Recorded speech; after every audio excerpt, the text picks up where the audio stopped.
Pause Live, the UK's largest menopause event. Get solutions to your symptoms. Meet over 70 brands.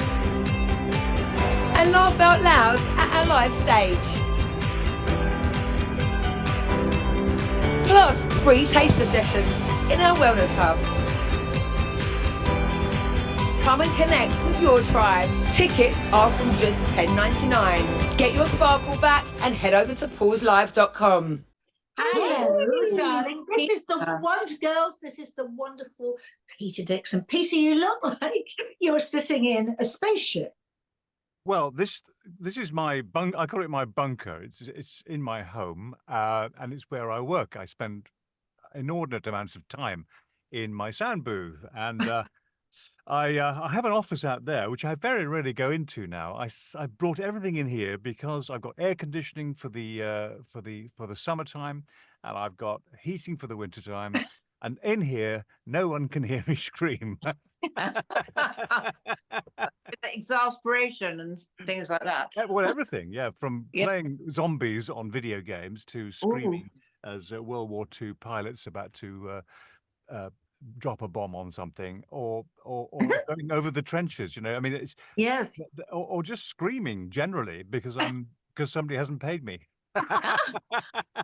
for the screaming. When you said about flying, I'm really intrigued. What is a bulldog that you flew? Oh, that's a good question. A bulldog, it was the name given to the initial training aircraft that lucky students at university who joined the University Air Squadron or were lucky enough to be selected to join the University Air Squadron flew. It was a single-engine aircraft, twin-seater. Yes. And I had no interest in aviation at all until one day my friend came up to me and said, "Do you know there's this club? You know, universities have clubs. There's this club called the Air Squadron, and you get to fly planes, and you don't have to pay any money for it." I thought that sounds like a good deal. Yeah. And the real clincher was for me not just the flying initially, though I did come to love it, but the real clincher was that beer was 30p a pint and gin and tonic was 40 pence. So I thought, well, that's got to be worth joining because that's going to save me an absolute fortune in my bar bills. So I did join it, and I flew the Bulldog aerobatically as well. I can't believe I did it. I would never have the nerve to do it nowadays. Wow, what do you mean you did somersaults and stuff? Somersaults, yeah, loop the loop and barrel rolls and all kinds of maneuvers. So you qualified as a pilot? I did, yeah. I'd like to know how you started in all this. How did this voiceover world start for you? Oh gosh, well that goes way back to my university days. I joined as well as the University Air Squadron. I was flying.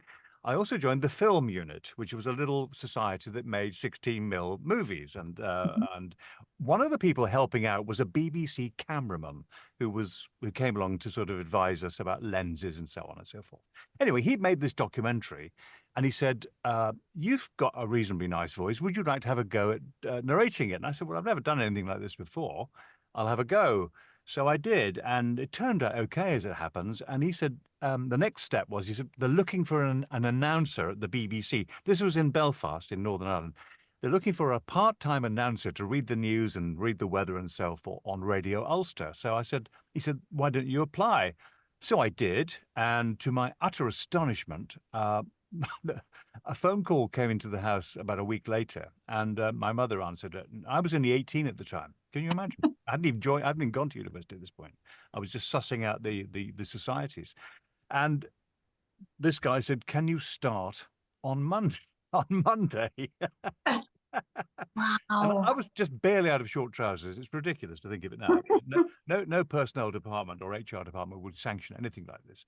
But I went along, I got the job, and the rest is history. I spent all my university, 4 years there. I spent all 4 years reading news on radio and television and doing announcing when I wasn't at lectures. And then I spent 2 years training as a journalist in Belfast at the height of the Troubles as well. People like Jeremy Paxman and Kate Adie were also on this course with me. And I discovered very quickly that I was probably the worst journalist in the world. I couldn't sniff out a story to save my life. It wasn't in my blood. So I quickly swapped that to presentation. I became a presenter and on radio, and then started news reading on TV full time. And then, very quickly, to cut a very long story short, I went to I answered an advert in the BBC magazine for an announcer on BBC Radio 2 in London, which was one of my aims to get to London. I did that, spent 10 glorious years working with some amazing people like Steve Wright and Terry Wogan and everybody in between, really. And 10 years of that, I began to think I'm not learning anything new, so I went freelance. And I became a freelance voice for hire, and I started out doing a lot of corporate voiceover work, then moved to radio commercials, and then to TV commercials, and then video games. And now I do all of that, and I've had a 40-year career doing it. You also, as well as writing a lot of comedy, like with Dennis Potter, you've also acted in series, haven't you, on telly? Yeah, I've done a few. I wouldn't say I was a TV actor by any means. I've done some of it by just through being in the right place at the right time. And Debbie will know what that means, because we have these fortuitous moments, serendipitous moments in our lives, don't we? Where we are in the right place at the right time. You meet the guy and he says, oh, we just need somebody to do this part. And I said, well, I'll do it. Okay, you're in. So I've had a few of those moments working with Harry Enfield. And as you rightly mentioned, Dennis Potter. Dennis Potter, incidentally, was an interesting one, because I was doing a late night show on BBC Radio 2 called Peter Dickson's Nightcap. It was a bit anarchic. It was sort of 11 p.m. till 1 a.m. And Dennis Potter at the time, one of the most famous TV playwrights of our generation, my generation, was a listener to my show. I didn't know this, because he couldn't get to sleep. He had this skin issue. I think he had very serious eczema and psoriasis, which put him in a great deal of pain, and so he couldn't get to sleep. And he listened to radio a lot, and he heard my show, and he wrote to me one day asking me if I would be gracious enough to be in one of his productions. I think it was The Singing Detective was the name of it. Wow. Well, yeah, You may remember that show. I remember. I think it was. I'm pretty sure it was. And so I got a part in that, which was amazing to me. You don't realize it at the time, of course, because one never does, how popular or how successful something's going to be. But I played a very small part in that. It sits on my CV as a very proud moment. Oh, that's so lovely, Peter. But Peter, a lot of people will just think you arrived with the X Factor when you were discovered.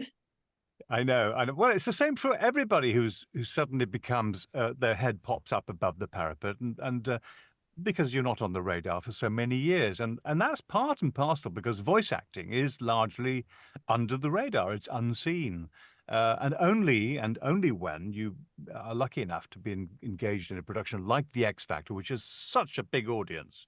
I mean, 16, 18, 20 million people at one point. You're very visible. And so, as you rightly say, that's all people think you've ever done. Because I had a 30-year career before that, doing very well, thank you very much, but in lots of projects, a lot of them under the radar, a lot of them quite big as well, some big video games that I've done. And I was lucky enough to do, again, something that wasn't broadcast, but I was lucky enough to be the announcer on the London 2012 Olympic Games beach volleyball, which was fantastic. Wow. And that was a remarkable moment for me, because up to that point I hadn't done very many live events. I'll tell you about that story if you'd like to know about that. Because Please. I was doing some arena work with the they were called LOCOG, the London Olympic Games Organising Committee, before the Olympics. I was sort of, when they were trying to gather together people to work at the Olympics, volunteers who were being briefed in these big arena sessions at, say, at Wembley Arena.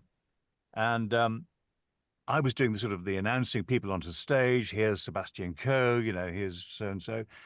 Anyway, in the audience, unbeknown to me, with two guys actually from Australia who were running the beach volleyball event. And after the event that I was at, they came backstage and said to me, "Are you the guy that did the announcements? Oh, that was bonza, mate." And I said, well, thank you very much. She said, would you like to be the volleyball announcer at the actual games? And I said, I thought for about half a second, I think. Yes. Where do I sign? And I did. I couldn't believe it. I thought, this is brilliant. So anyway, I signed the papers. I was co-opted to do this. And I waited and waited. I thought, I'll get this big file with all the rules of volleyball, all the instructions, the schedule, everything would be sent to my home address. Nothing happened. A week before the Olympic Games, I had no idea what I was doing. I mean, this is a true story. So I had to go on to YouTube and watch beach volleyball games for about 24 hours just to understand how it all worked. And it's not that complicated, really. It's pushing a ball over a net and you get certain rules. But anyway, I did that. And I thought, well, what am I going to say? Because they have these things called timeouts. And I thought, what am I going to say in the middle? I've got this audience. I have to entertain them. So I thought, I know what I'll do. There's going to be mostly foreign tourists there. So I'll make stuff up. And I made stuff up about this is Horse Guards Parade, ladies and gentlemen. This is where King Henry and his knights of old used to joust to the death. And the audience, ooh, and the thundering hooves and all. It was very funny. And I just had the best fun. At one point I said, over there, ladies and gentlemen, is number 10 Downing Street, the home of our British Prime Minister, Mr. David Cameron. It's like booing in the audience at that point, as you'd expect. Anyway, I said, ladies and gentlemen, this was a nighttime event. Ladies and gentlemen, it's getting late. So Mr. Cameron has a meeting. He sent a note to say he has a meeting with the Japanese Prime Minister in the morning. He wants an early night and has asked politely if we could possibly all just, keep the noise down just a little bit. Of course, it had the opposite effect. Everybody went crazy. Firecrackers, everything going off. And the next day, Sebastian Coe said to me, can you not do that again? Because Cameron didn't like it very much. Oh, no. So I did it again. But this time the target was Her Majesty the Queen down there in Buckingham Palace. Yes. Oh, great exactly. Fun. Oh, Peter, and so now recently, tell us about Gravy for the Brain. That's another of your brainchilds. Briefly, Gravy for the Brain was brought about by a friend of mine, Hugh Edwards, and I started it. But we started it initially as a company just training voice actors in video games. He's a video game director, and he was getting more and more concerned that so few voice actors were able to do video games. There's a certain skill set that is required to do video games, unlike doing commercials or promo or whatever else you might be doing. So he said to me, let's start a course. I'll run it. You can just teach it. And we did a bricks and mortar course, 10 people in a studio in London. We did about 20 of those. And then we thought, why don't we put this all online? It's so much easier than having to go and waste your Saturday. Not waste your Saturday, but it takes up a lot of time. You know what I mean? So we put it all online and we called it Gravy for the Brain. And it became, and still is, the world's biggest voice acting training platform. We've trained 56,000 people around the world in 55 different countries now. And we do live events. In fact, we're going to Dallas in a couple of weeks to run our big event out there, big conference. And it's just become this kind of, I suppose, go-to place, go-to like a university of voice acting. And for me and for Hugh and I, we're both really pleased the way it's worked out because, we've helped so many people. And I think it's nice to be able to give back and pass on the huge amount of knowledge that he and I both have, which would otherwise die without doing it. So we've put it all into a modular form now. There are courses you can take, 15 different courses of different aspects of voice acting. There are mentoring sessions, there's webinars, there's workshops, all of it online. And you can take these courses at your own leisure whenever you want to. It's And I was lucky enough to be a guest, wasn't I? One of your guests. Yes, you were at our London event, Debbie. You went down a storm. People still talk about you. Not in a great way, I have to say. No, I'm only joking. It was wonderful. But what I loved, Peter, was what you did there about when you had to, it was the films, and it was a film of you. Before and after. What was, I can't remember what it was about, but it was hilarious because you were asked to present something, but then you had a film before, like you were getting dressed in the dressing room. It was so funny. Well, we always have. This is the live. This is the award show that we run. We run the voice acting award show. It's called the One Voice Awards, and it's basically we give an award. In fact, I won one once. Look at this. I was actually in 2019. I was awarded the Voice Acting Legend of the Year award. Wow. What about I'm now me? officially a legend. I want to be the you're a female legend.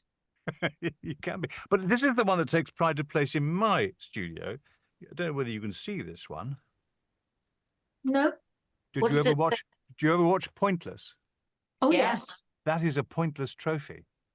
Aha. When I appeared on Pointless, I won that, much to my surprise, because I didn't even know how the game worked until an hour before.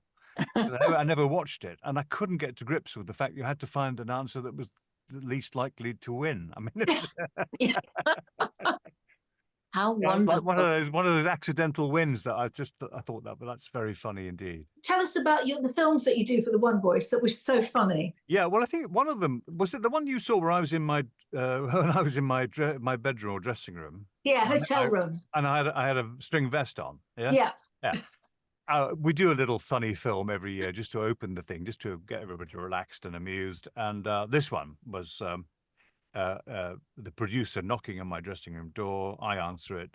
I'm wearing a string vest with holding a burger in one hand and there's ketchup all down my front.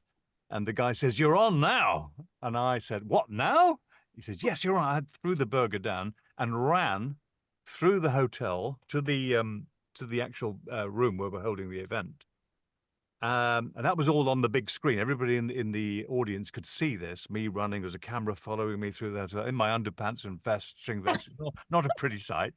And as of course, as I got to the door of the venue in the film, then the film cut to a live camera in the event, and the door opens, and ostensibly I run through the tables with a towel over my head to the back of the stage, and then miraculously I appear on stage dressed in a dinner jacket. People say, "How did that work?" Well, it's quite easy, really. You just have to hire a body double. Can you imagine that? A body double for me. And so he was the one that ran through with the towel over his head backstage, and I was waiting, of course, suited and booted, and just walked on to rapturous applause. So we do things like that.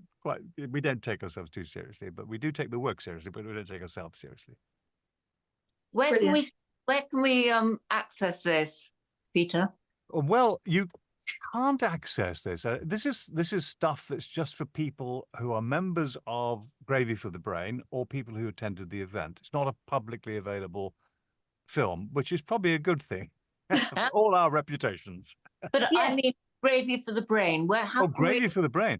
Yes. Yes. If anyone is interested in learning more about voice acting of all sorts, I mean, be it announcing, live event announcing, video games, promo for TV and radio, movie trailers, commercials, audiobooks, very popular course that we run, then go to gravyforthebrain.com. Thank you. It's a funny name. I won't go into how we got it, but it was Patrick Stewart gave it to us, and it's just called because it was from a movie. It's a line from a movie where Patrick Stewart injects something into somebody's skull and the guy goes, "What's this?" And he says, "Don't worry about it. It's just gravy for the brain." which is what we all believe, which is what we all love. Now, have you seen? Because the last time I saw you, I think yes, Lewis MacLeod put us in touch. She's done this show, and John Coleshaw. They've all done this show. They're all regulars on here, actually. So Good. Wales, They've both been on. They've both been at One Voice conference. John was the Legend of the Year a year ago, and Brian Blessed last year. And Lewis, of course, was our guest speaker, gave the keynote this year. Oh. So, yeah, they're doing the rounds. We're obviously sharing the same talent. No, but it's so lovely to watch you guys work, and they are, Lewis to me still seems like a little boy, which is very strange. Well, he is a little boy, really, deep down. He has the appearance of being a grown man, but like all of us, I suppose, we've never really grown up, have we? No, but men never do. So Peter, I've been trying to get you on a cruise, not you and me.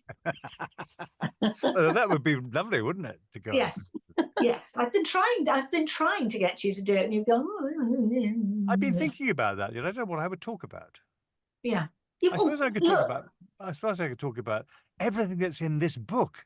Ah, Oh, what is that book? I wondered whether I'd get the chance to plug this here. But this is my book, and I wrote this over lockdown. It's everything about my career is in there, and my son did the design. He designed it and did a very good job. And it's just a lot of anecdotes and reminiscences about my life backstage in showbiz, in the TV and radio industry. Stuff that the public never get to see or hear about. There's no real kiss and tell stuff in there, nothing controversial, just funny stuff. So Well, that's what Mark. We've just been talking to Mark Curry, and he's doing a whole load of podcasts, which is called, what's it, Backstage with Curry, or Curry Backstage. Curry. Oh, Curry Backstage Curry. And that's exactly what he's talking to people about Yes. what happens backstage, because nobody really knows what goes on. That's right. I mean, it's all about the dark spaces. I talk about the dark spaces in here, dressing room corridors, the behind the psych where the lighting goes and the set backstage. Things go on there that you wouldn't believe. And now you can find out for yourself. It's available on Amazon, by the way, if you want, if anyone's vaguely Thank interested. you. When I was little, because I was brought up in the business, I never realised what front of house looked like, because I only ever went backstage. Oh, right. And I then come round sometimes occasionally to have a look at the show, but never went through the front of house.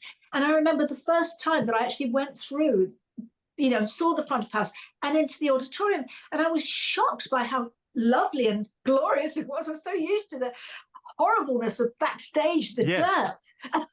Yes, people think that it's a glamorous life. It's very far from it. And as my book will reveal, I mean, there's nothing glamorous at all about what we do ever. I mean, it's, I remember the first time I went to do a gig at the Royal Albert Hall, and I was, I marched in through the front door. The commissionaires of those days had the white gloves on their epaulets. And this guy, I was very young, I was only about 22 or something. Terry Wogan had sent me to be to deputise for him at the World Ballroom Dancing Championships, of all things. So I walked in through the front door, and the guy says, "No, mate, you're round the back. Get round the back. That's the stage door, round the back." So I had to go around the back, and boy, that was a revelation, around the back of the Albert Hall. And I performed the voiceover with a lip mic, Cole's lip mic, backstage at the Royal Albert Hall, in the dressing room of the Latin American ballroom dancing team. And so can you imagine this? There's coat hangers everywhere. There's women getting in all stages of dress and undress. There's feathers flying around the place. My God. There's somebody, I'm about to speak and somebody shoving me forward, trying to get past. And I just thought, this is hilarious. How do people work in these conditions? Exactly. Well, Peter, it's been brilliant having you on. Please show us your book again, because we're going to put a link to it. It's called Voiceover Man. And I think it was a labor of love, that writing. I've never written a book before. I'm not going to write another one in a hurry. But it was lockdown produced some wonderful things, I think, for people. And now you can come out of your little room, or are you going to stay there? I'll probably stay here. I'll stay here for about another half an hour and then scream loudly and then go and have a cup of coffee. Would you do me a huge favour, just so that the viewers can absolutely hear your voice in action? Would you see us out by maybe saying goodbye to all three of us or something in your best voiceover voice? All right. Ladies and gentlemen, it's now time to say goodbye to Dee Anderson, Natalie Francis, and Debbie Arnold. Woo! Thank you. Get in. Thank you. Thank you, Peter. Thank you very much indeed for having me on.